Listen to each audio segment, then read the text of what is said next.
Have you ever realized that danger has always been invented before comfort?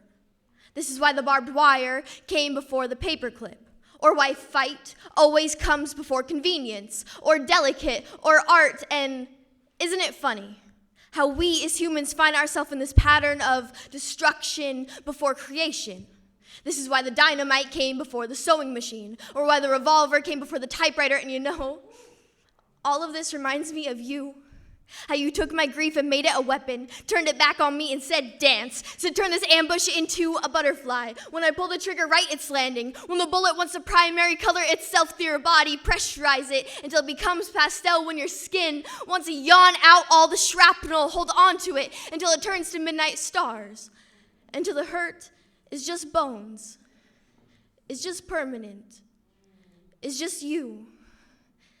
And I think there's something poetic in us, how even after all of this, you still find me beautiful enough to erode, to break down, to consume, still find me art enough to hang, to nail through, to stretch across, to resurrect all over your walls. And isn't it dangerous that I know my place is a typewriter, or the sewing machine, or the paperclip, how I expect it in every relationship? And I guess my pattern is always just find the hurt, the hard, the explosion in the haystack, to paper mache myself over it, call myself a band-aid, when really I am just a puncture wound that's not yet learned how to pack the gauze into its frame. So instead, I will stretch into a new canvas, a blank page ready for you to vandalize.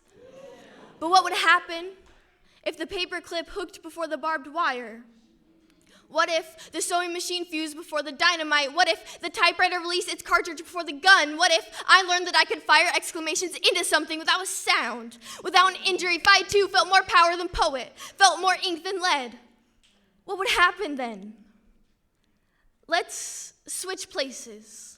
Even if just for one night, I will be the danger, you can be the fresh paint. I will be the silver-bodied bullet that you put in the hollows of yourself when you feel like playing hide and seek with your color. Count to 3 and let me graffiti it out of you.